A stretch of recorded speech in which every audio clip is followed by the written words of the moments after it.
In 1960, we had a very bad drought, South Africa, Botswana, Zimbabwe, and I couldn't get our scientists to see the lack of common sense in what we were doing, because we were paying out drought relief aid to the ranchers, farmers, people in the upper headwaters of the Limpopo in Botswana, Zimbabwe, the old Transvaal, okay? But at the exact same time, the International Red Cross was collecting money in Bulawayo for the flood victims in Mozambique. Wat hy sê maak sin, maar ons weet tog ook dat die reënpatrone verander het. No, the rain hasn't changed. It's no longer effective because it's standard practice over all these countries to burn, standard practice over all these countries to run too few cattle and let them wander, or to herd them, rotate them, whatever, but they're not planning the grazing. So yeah, there's no mystery that the rain is becoming less effective. Now people are blaming climate change. It's not climate change. We are causing the climate change through the desertification. Dis goed en wel om te sê ons reënwater loop weg omdat ons brand en verkeerd bewy. Maar wat is Ellen se probleem met die beginsel van die veld laat rus? Ellen maak die punt dat veld as sodanig nie oorbewei kan word nie, net individuele plante in die veld. En dit het niks te doen met die hoeveelheid diere wat daar by nie, eerder met hoe hulle wei. En dan sê hy, is dit ook 'n mite dat mens veld kan herstel deur dit te laat rus na oorbewyding. There, do you see why the grass doesn't benefit if we rest? This one has not been grazed. You see it's been rested.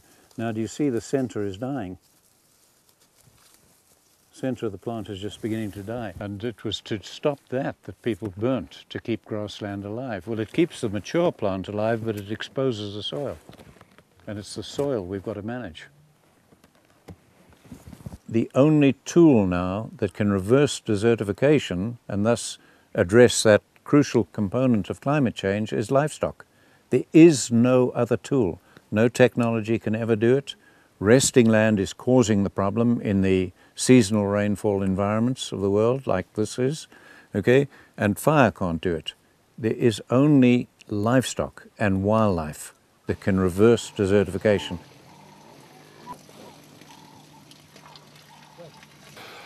Maar wat is dit wat Ellen prakties met sy beeste doen? Wat maak dit sy plaas net al hoe beter in plaas van al hoe slegter raak? En watter rol speel hierdie takkrale in sy hele resep? Ellen sê dit is as gevolg van die beeste en nie ten spyte daarvan nie.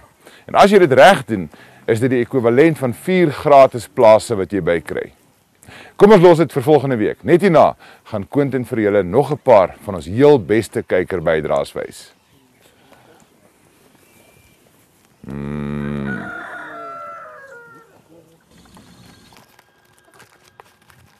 Sien, dis wat die program so lekker maak. Kykers probeer mekaar troef met hulle stories wat groter, beter, snaakser of meer uitsonderlik wys. En so 'n maand wat gelede wys ek vir julle Glenda Kloete se foto's van 'n groenrig reier wat broodkrummels gebruik om vis te vang. Hierdie reiers gebruik 'n dooie insek en selfs plantmateriaal wat met die stroom langs afdryf. En dit lok visse wat soos blits gevang word. Die proses word oor en oor herhaal totdat die reier dik gevreet is. Maar kyk nou bietjie hier. Nie net een nie, maar 2 video's wat die groenrugreier in ander situasies wys. En Sid Belcher van Richards Bay sien die een naby Komati Poort aan visvang met 'n stukkie brood. Maar daai grootte kom weg. Elders is dalk ander vis, maar hulle is te skrikkerig. Kyk hoe netjies word die aas geplant. Ver genoeg om die niks vermoedende prooi nader te lok, tog naby genoeg vir 'n vangskoot, maar steeds geen geluk nie. Daai was amper, en amper, maar toe was amper nie stamper nie. Later in die skuiling van die riete het die reier toe wel geluk aan sy kant gehad. Die groenrugreier vang nie eksklusief net met aas sy kos nie. Dit sal ook net choepstil staan by 'n stroom en skielik pik as iets binne bereik verby swem. Dis mis, maar weer probeer, en terwyl dit wag, kan ek vertel, die reier sal soms tussen plante groei skuil of op 'n tak naby die water sit en as kos dit naby wag, spring. 'n Ander opsie is om al swemmend of drywend vis te vang. Het hom. En dit vat nie lank om die prooi te sluk nie. Caroline Botha van Brakpan het die video by die Nwanetsi rivier in die Nasionale Kreerwiltuin geneem. En dan hierdie storie van die broeikolonie skoorsteenveers wat so op mekaar nes maak en kleingoed groot maak.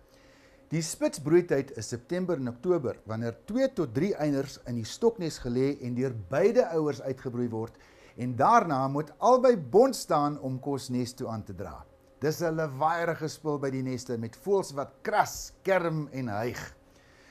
Die foto's is by die voëlreservaat in Montague deur Karina Kennedy van Piketberg geneem.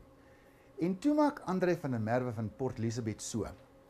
Hy stuur 'n video wat die melanistiese kleurafwyking wys. Dis nou wanneer daar 'n oormaat aan kleurpigment is vergeleke met 'n gedeeltelike afwesigheid van kleurpigment, soos in daai video van Jan Geit van Pretoria wat ek gewys het van 'n witkleurige swartoog tiptol. Die rooiborsduifie is amper gietswart, behalwe vir 'n paar kolle roesbruin en grys hier en daar. En soos by albinisme en leucisme en ander kleurewykings, is die voël heeltemal tuis by sy maats en hy word deur hulle as een van hulle eie gereken. Interessant genoeg, by roofvoëls is melanisme 'n rare verskynsel, met die uitsondering van die kleinvalk. Soveel as 10% van hulle is pikswart, behalwe vir die rooi wasvlies op die snavel en die rooi bene. Die rooibors laksman, dis een van my gunstelinge. Die foto's is deur Eddie Fourie van Kudu's Kop gestuur.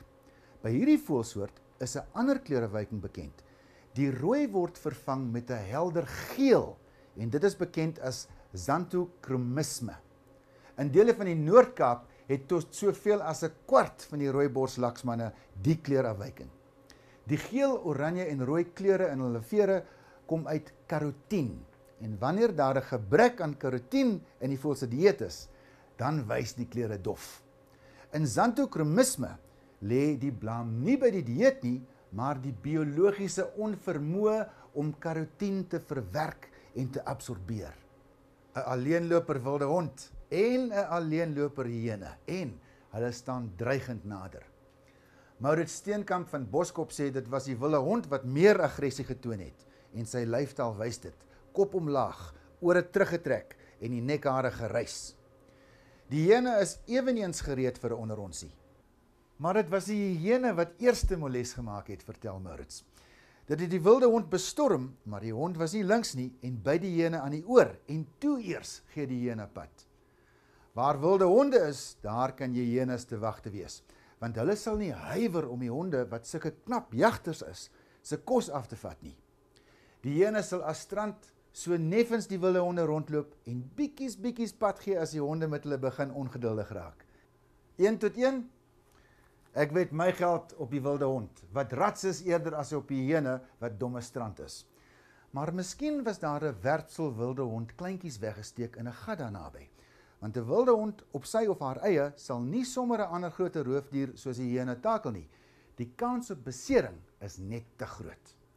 Ou volk, sonkykers, gordelakkedis, ma en haar 2 kleingoed, op die plaas van Christo van der Heever van Odendaalsrus. Hulle is buite om in die son te sit en bak, en soos die son draai hulle koppe saam. Die Engelse naam vir hulle is mos sungazers. Die koppe word sonkant toe gedraai om 'n kleiner liggaamoppervlak aan die son bloot te stel. Dis om oorverhitting te vermy. Reptiele kan gewoonlik nie meer as omtrent 43 grade Celsius liggaamstemperatuur verdra nie en kan weens oorverhitting vrek as hulle nie kan afkoel nie. Dit is tragies dat die druk van boerderypraktyke deur die sandveld om te ploeg, dorpsontwikkeling en die oes van die ou volk vir die oorseese troeteldiermark sorg dat hierdie spesies lewensruimte en getalle verloor. Na baie goeie reëns op Northam het hierdie gedoente sy verskyning in Cor en Betty Labuschagne se tuin gemaak, 'n reuse paddastoel. Dit het tussen die daglelies in die voortuin gegroei. En dis een manier om hom te meet aan die hand van 'n tuinkabouter. Maar Cor het ook sy maatband gaan haal en meet 'n deursnit van 49,5 cm. En dis groot, baie groot. Oor die verloop van 2 dae het dit begin verlep en Cor sê dit was 'n vrotreuk. Natuurlik is dit 'n fungus, 'n ekstra groot fungus. Dit is die bosveldboleet. Die vrugliggaam is van 8 tot 57 cm dik. Vleeserig, aanvanklik konveks, maar later vou dit na binne en begin soos 'n perdesaal lyk. Dit is 'n saprofiet, wat beteken dit groei op dooie organiese materiaal wat in die proses verder afgebreek word tot eenvoudige organiese materiaal en minerale wat weer in die grond vrygestel word. Party mense sê dit is giftig, ander sê hulle het dit al sonder nagevolge geëet. Ek sê moenie kanse vat nie en hou dit uit die kospot. Aan die einde van die volgende program kondig ons Junie se maandwenner aan en daardie beste foto-video kykerbydrae se baas kry Canvas & Tent se Commander boutent van 3 by 3 meter met 'n groot tafel en 2 lekker stoele. Daar's groot pryse wat wag op die beste van al die maandwenners. Amper 'n hele boskamp met tente en geriefgoed wat deur Canvas & Tent verskaf word. Plus 3 aande se verblyf vir 2 by die Springbokkamp by Ladysmith. En die kamera wat tydsverloop kan afneem, wat jy kan bos toe vat of sommer in jou tuin staan maak om later te koekeloer wie wat gedoen het. En 'n oorlosie uit Kalahari Klip wat eksklusief vir projek Aardwolf is. Op die webwerf is al die besonderhede van watter soort kykerbydraes ons soek en hoe gemaak om dit te stuur. Totsiens.